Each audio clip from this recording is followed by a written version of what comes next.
Olá, gente bonita, Deus abençoe vocês. Nós estamos aqui mais uma vez, um momento muito especial, marcante aí para nós, mais um podcast daquele que vai edificar a sua vida. Junto comigo está aqui o pastor Arão, pastor da Paz Church de São Paulo. Ele, junto da pastora Esther, são pastores do Ministério Kids de toda a Paz Church, não só de São Paulo, mas também do Brasil inteiro, né? Sim. São 800 igrejas que estão aí debaixo da cobertura desse casal tão precioso. E o pastor Arão está conosco nesses dias para compartilhar conosco daquilo que Deus tem dado a ele também. E também é o pastor que cuida também da ativação profética, um ministério com muitas experiências riquíssimas e está agora contribuindo agora aqui para o Espírito Santo, né, para a palavra poder aqui em Boa Esperança. Pastor Arão, muito bem-vindo.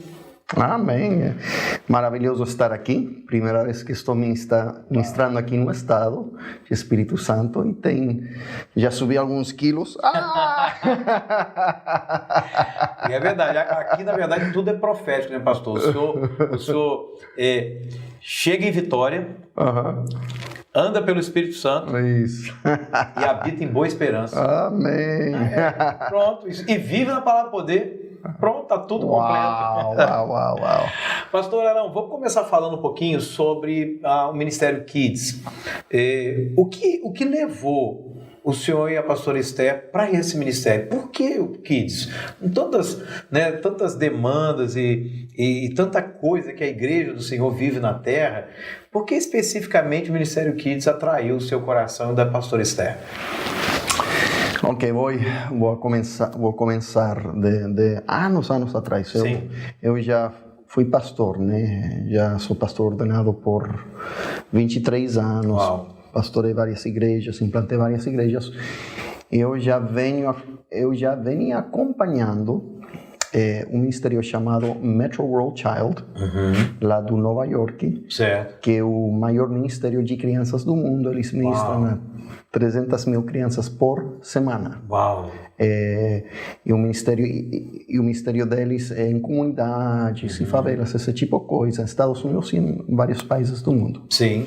Então, eu como pastor, eu acompanhava esse ministério, eu dizia, eu quero ter um ministério Kids fantástico, que alcança milhares de pessoas. E além disso, na época, quando eu era mais jovem, né, algumas décadas atrás, eu morava em Tulsa e tinha o melhor ministério da igreja local, era Church on the Move, com Willie George. Eu visitava, eu via toda essa estrutura. Então eu ia crescendo no ministério e eu tinha esse conhecimento de Church on the Move, que era um melhor ministério de igreja local. É mesmo? Durante os 90. Eu estive lá. Fantástico. Até Life Church Gateway, todos eles pegaram as ideias, a estrutura aí de Church on the Move. Durante os 80s e 90s, eles foram pioneiros nessa área de ter essa estrutura fantástica. Então veio isso, eu aprendi muito com eles e também o Metro World Child, que era mais evangelístico, nas ruas, alcançando crianças. Eu tinha essas duas referências. Ok. E eu falava, eu quero ter, quando eu seja pastor, eu quero ter ministério de referência, como eles. Então, eu tinha esse desejo e eu sabia que o mundo investe milhões e milhões e milhões e milhões para crianças. Porque para crianças e adolescentes. Sim. Se você vê a maioria dos filmes Hollywood que fazem muito dinheiro é para adolescentes, né? Faz o Marvel, tudo isso. Então, faz sentido.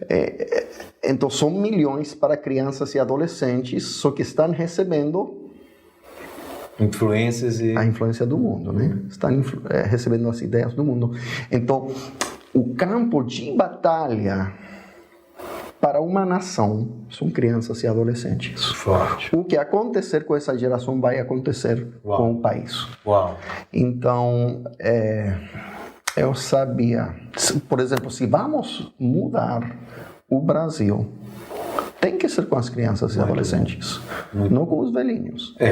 Os velhinhos já têm suas ideias, sua vida, mas quando damos uma mensagem para as crianças e adolescentes, aí dá para mudar totalmente o país. Uau, muito bom.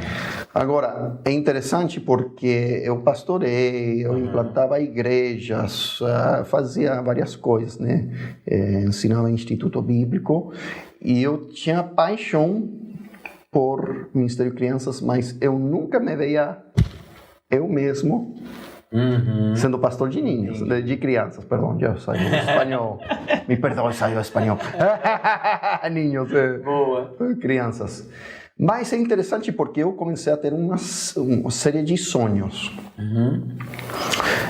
Sempre que algo vai acontecer na minha vida, vários meses antes, Deus começa a me falar em sonhos. Glória a Deus. E realmente, eu diria estamos falando uns 11 anos atrás, eu comecei a ter sonhos. E nesses sonhos sempre saía... eu me veia e aparecia no sonho Ministério de Crianças. Uau. Mas eu tomava como parábola, né? Sempre vamos alcançar a próxima geração. Eu não tomava literalmente. Pessoalmente. Mas sempre que eu tinha um sonho, tinha esse componente de crianças da próxima geração. Quando chegamos a São Paulo, então eu estou aqui 10 anos. 10 anos. Em Brasil. Primeiros 3 anos eu estive em Fortaleza com o pastor Eiby. Sim. Aprendendo português. Não. Aprendeu bem. Obrigado. Você sabe que a gente até hoje está tentando aprender português, né? O brasileiro estamos juntos. Está sempre estudando português. Aprendendo português, aprendendo discipulado, grupos pequenos com o pastor Eiby. Então, 7 anos atrás, fomos para São Paulo com a equipe do pastor Eiby. Chegamos lá e pastor Eiby dizia: quem vai ficar com o Ministério Kids? Ninguém se manifestava. Juntava os pastores. Pastor, quem vai ficar com o Ministério Kids? Ninguém queria. Ninguém. Mas eu tive um sonho bem forte. Nesse sonho, e não vou falar só alguns dos componentes. Tinha parte do sonho era esse componente de fé. Princípios de fé, muito forte. Outro componente era o ministério profético. E outro componente era Ministério Kids.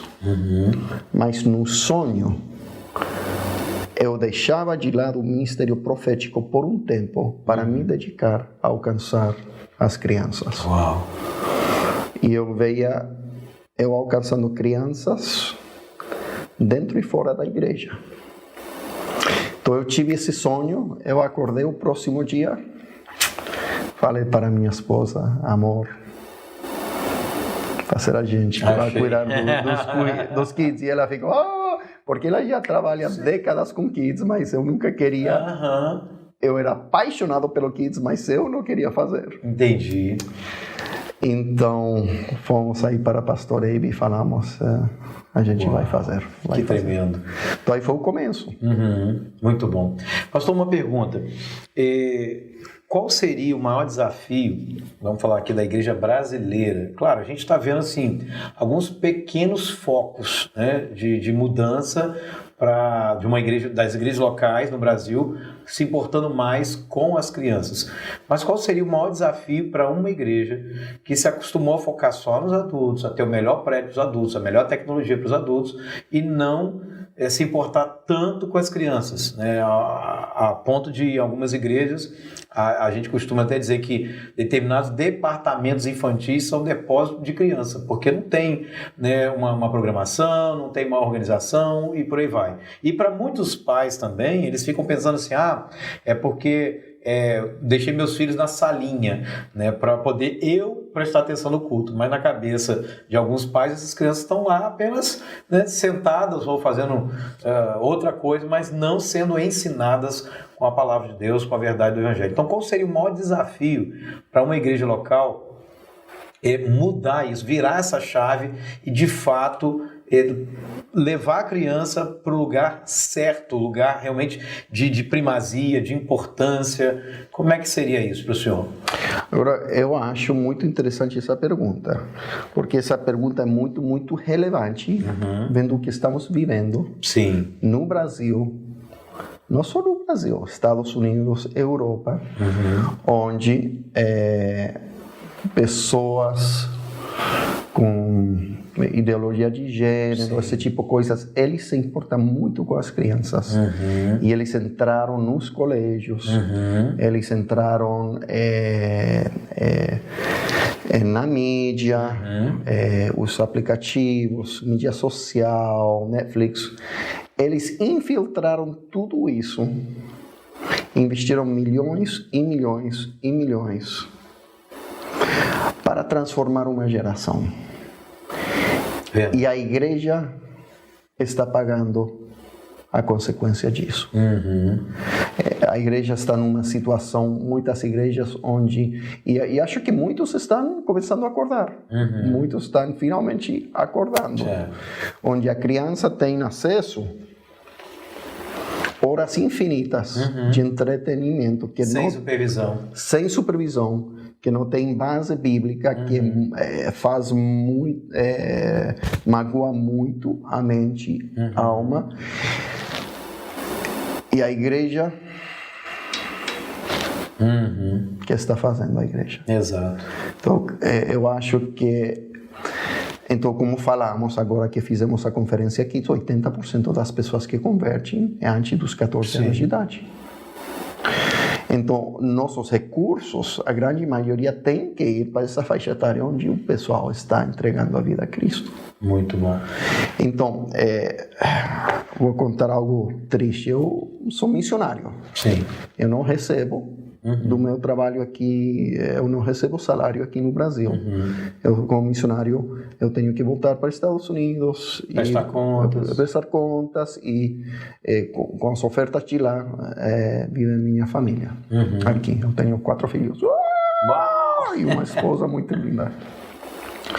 Eu já viajei muito por Estados Unidos, muitas igrejas e eu vi algo muito triste. Eu vi igrejas enormes, capacidade de 500 pessoas, 1.000, mais de 1.000 pessoas, com 50 pessoas dia domingo. Nossa, no domingo. No domingo.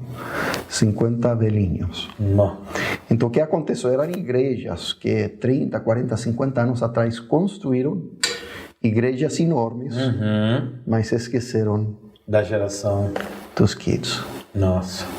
E a consequência é que alcançaram essa geração, mas agora 30, 40 anos depois, como eles não consideraram a próxima geração, são templos enormes, vazios, sem impacto. Ficou aí um hiato, né? Um abismo entre uma geração e outra. E o que aconteceu na Europa, né? Sim. Que 100 anos atrás era que gerava todos os missionários, agora é menos de 5% evangélico. Eu estive na Europa em 2016, 2015, e observei isso lá. Igrejas hoje lá, até para esses prédios serem mantidos, eles têm que alugar aqueles prédios durante a semana. Então, na quinta-feira tem uma banda de heavy metal ensaiando lá, por causa da acústica, por causa do ambiente, né? Depois, na quarta-feira, você tem lá um grupo lá de gente que usando aquele ambiente para tomar um chá, né? Enfim, perdeu. Agora, até para manter o prédio, tem que fazer isso. Exatamente. Então, biblicamente, a igreja sadia, saudável, é uma igreja multigeracional. Todos são importantes. As pessoas da melhor idade são muito importantes. As famílias com crianças muito importantes. E as crianças, então, uma igreja certa vai focar em todas as gerações. E se não focarmos em todas as gerações, o mundo já está focando. Sim. O mundo investe milhões e milhões e milhões. Não podemos deixar a próxima geração para o mundo. Temos que ter essa visão transgeracional. Ok, então o desafio realmente é a mudança de mentalidade e essa percepção real do mundo, né, daquilo que acontece ao nosso redor. O pastor não pode pensar em eu quero que minha igreja seja grande agora, o próximo ano. O pastor tem que pensar o que vai acontecer 10 anos. 10 anos. 20 Entendi. anos. 50 anos. 100 anos. E ter um projeto para esse tempo. Tem que pensar a longo prazo. Os sistemas que temos têm que ser a longo prazo. É o que fez o mundo. Eles começaram tudo isso da agenda gay, tudo isso começou 50 anos atrás. 50 anos atrás. E eles perseveraram até infiltrar todo o sistema educacional e de entretenimento, né? Da mídia. Demoraram décadas e agora estamos aqui porque a igreja não fez nada. Forte. Pastor, agora em termos práticos, né? Ministrando as crianças, o que fazer para conseguir a atenção delas? Visto que eu vejo muita gente assim, descabelando, né? Porque elas são agitadas, têm muita energia, né? Para gastar, enfim. Como é que a gente faz para conseguir criar aí um caminho para essas crianças? Legal, muito, muito legal. Então, primeiro tem que considerar as faixas etárias. Ok. Então, os pequeninos aprendem totalmente diferente que os outros, né? Então, faixa etária, os mais pequeninos aprendem através de repetição, muita repetição. Ok. Então, toda faixa etária precisa, aí fazemos até 12 anos, mas a maioria até 12 anos, mas vou falar até 10 anos de idade, porque 11, 12, 13 já é período de transição para ser adolescente. Sim. Então ele já começa a pensar diferente. O universo já começa a mudar, né? Sim. Mas vamos falar em geral, até 10 anos de idade, e obviamente 2, 3 e 4 é diferente, já com 5 e 6 já começa a mudar. Então esse período de transição, como aprendem já 8, 9 e 10 é outra coisa. Mas coisas básicas, nessas faixas etárias tem que ter uma agenda semanal. Boa. Então toda semana é a mesma coisa que acontece, ok? Sim. Então, por exemplo, temos, acho que são 6 elementos, fazemos um kit de 1h30 com 6 ou 7 elementos e é sempre o mesmo elemento, toda semana, mesmos minutos. Então, isso é importante e a criança vai aprendendo e isso gera segurança, ok? Então, fazer a mesma coisa toda semana. Outra coisa é eles gerar vínculo com os professores. Bacana. Então, no nosso caso, professor ministra um domingo sim, um domingo não. Um domingo sim, um domingo não. Não fazemos só uma vez por semana porque achamos que não gera vínculo, mas se faz um domingo sim, um domingo não, então ele já é suficiente para gerar vínculo. Então tem que gerar vínculo para fazer impacto, né? Mesmo professor, mesmo horário, domingo sim, domingo não, e já vai gerando. A terceira coisa é cultura do respeito. Nada funciona sem cultura do respeito. Então muitas igrejas que entrei não existe um controle das crianças, ok? Então, no nosso caso, em toda a faixa etária, temos um momento onde falamos de, toda semana repetimos, ok? Temos quais são nossas 4 regras. Primeiro, você não pode falar sem primeiro levantar a mão. É uma cultura do respeito aí. É isso. Então, temos essas regras que falamos toda semana e o professor tem que implementar essas regras para ter ordem na sala. Porque e depende do professor. O professor que entende e implementa a cultura a respeito, eles já acalmam e fazem, eles acostumam. Talvez, se eles não estão acostumados a não falar, vai ser difícil primeira semana, segunda, já mais para a terceira e quarta, eles já vão aprendendo. Entendi. Então, mas depende do professor. Boa. Eu, quando sou professor, eu e minha esposa, eles Uau! Não causa problema porque eles já sabem. Então, às vezes, eu escuto um monte de barulho. O professor não sabe ainda como ser firme. Amor e carinho, mas ser firme para colocar a estrutura de aprendizado. O momento que eu entro na sala... Opa! Já é o apoio ali, professor. Sim, já me conhecem. Então, outra coisa importante é ter a estrutura certa. Sim. Então, se temos uma salinha com capacidade para 10 e tem 50 crianças, então... Já está errado. Não dá, o controle é bem diferente, né? Por quê? Porque para ter um controle certo, é um professor para 4 ou 5 crianças. Entendi. Então, às vezes, temos essa situação onde são 50 crianças com um voluntário, 2 voluntários, então a perda de controle, né? Então, a espaço certo, número de voluntários certos faz uma diferença muito grande. E o material tem que ser um material didático, um material bem legal. No nosso caso, usamos muito multimédia, vídeos, fazemos seriados de ficção científica para ensinar. Como é que é mesmo o tema desse seriado? É o chamado Escola de Missões Planetária. Então, é uma nave espacial em órbita ao redor da Terra, que é uma escola de missões. Então, as crianças vão da Terra, vão lá para aprender a ser missionários. Uau! E voltam preparados já para conquistar o mundo para Jesus. Quantas temporadas já? Estamos terminando a 3ª temporada. Sim, vamos fazer uma 4ª. E quantos episódios por temporada? Então, cada temporada são uns 22 episódios. Nossa, bastante. Sim. 20. Sim. Então aí vamos ensinando, né, as coisas básicas. Primeira temporada é como usar a espada laser do Espírito. Uau! Escudo da fé. Lança-raios de alabança e adoração. Louvor. E também arco e flecha de intercessão, só que são flechas laser. Pum, pum. Sim, então essa é a primeira temporada. A segunda temporada, o fruto do Espírito. Terceira temporada que estamos terminando agora, então é sobre as 9 manifestações do Espírito Santo.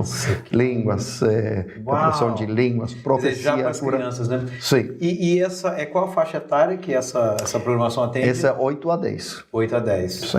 Muito bom, do interesse deles, né? Muito bom. Pastor, uma última pergunta. A gente depois vai falar sobre a ativação profética, né? E aí a gente vai fazer isso já no próximo podcast. A gente vai encerrar isso aqui para ir para o outro. Mas o que o senhor poderia dizer para quem está começando? De repente o pastor está nos acompanhando e ele está começando o Ministério Kids na igreja dele. Não tinha uma visão tão ampla, apenas assim, algumas pessoas para ficar com as crianças durante o culto, que é o que mais a gente encontra em geral nas igrejas, né? Tem algumas pessoas que vão ficar com as crianças, então não tem uma programação para elas, etc. Então esse pastor, imaginemos que quer começar realmente a fazer a coisa do jeito certo. Quais seriam assim os caminhos, as preocupações que ele precisa ter? Você já falou muita coisa sobre estrutura, sobre espaço, sobre voluntariado, a quantidade, mas o que mais a gente poderia ter aí de instrução? Ok, então eu acho que o mais importante é que o pastor precisa ter o coração para o Ministério Kids. E precisa ser prioridade. Tá? Então, as duas prioridades são, obviamente, o culto, né? O santuário e o Kids. Essas são as duas prioridades mais importantes. Então, já tendo isso como prioridade, o importante é que o pastor não esqueça. O pastor pensa de tudo, faz tudo, compra sistema de música, compra tudo, vai começar a igreja e não tem espaço kids. Então tem que, antes de qualquer coisa, tem que pensar, você tem que ir ao lugar e pensar, ok, eu preciso santuário e kids, são as duas coisas básicas para começar a igreja.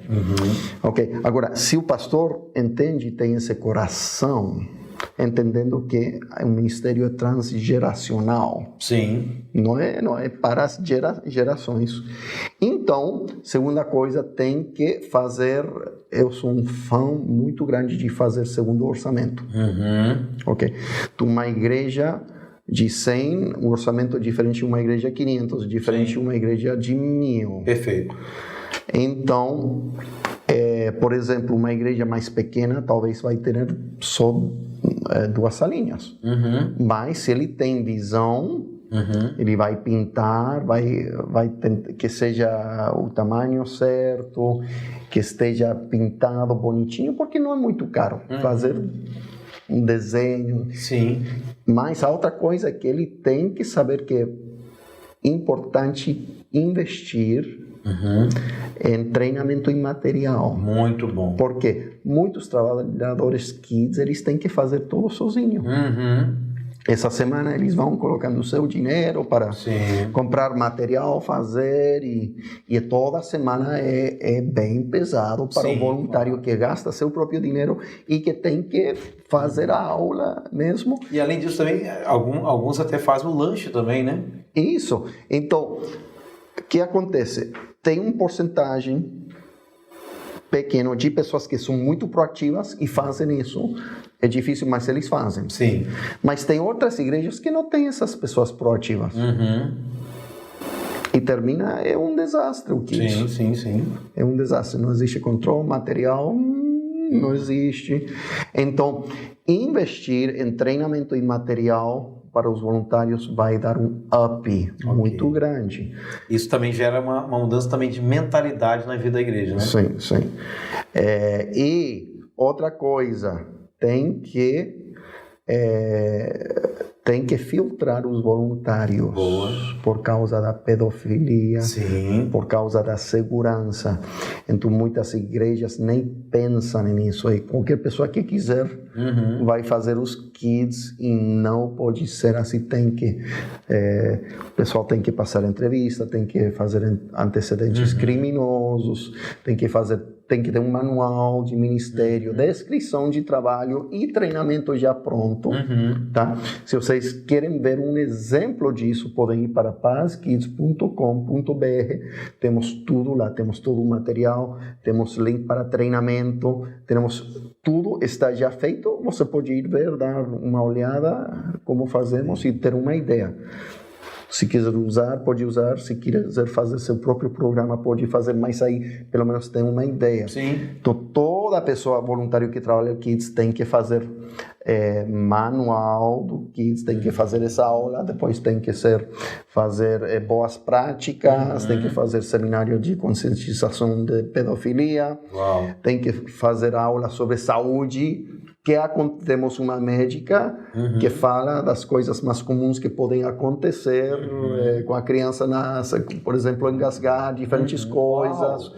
Então, tem que o professor ter esse conhecimento básico. E, além disso, também as aulas sobre todas as faixas etárias e como funcionam e como usar o material. Muito bom. Isso já prepara as pessoas para não cair de paraquedas. Exatamente.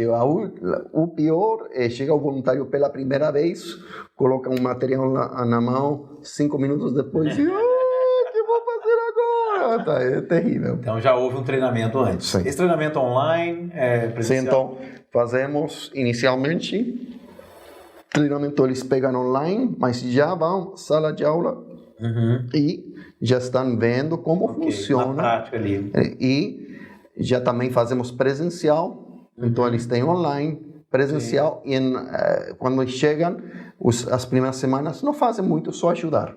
E veem como funciona, observam, e depois vamos introduzindo eles como professores. Muito bom. Professor Arão, por hora, muito obrigado. A gente se vê já no próximo.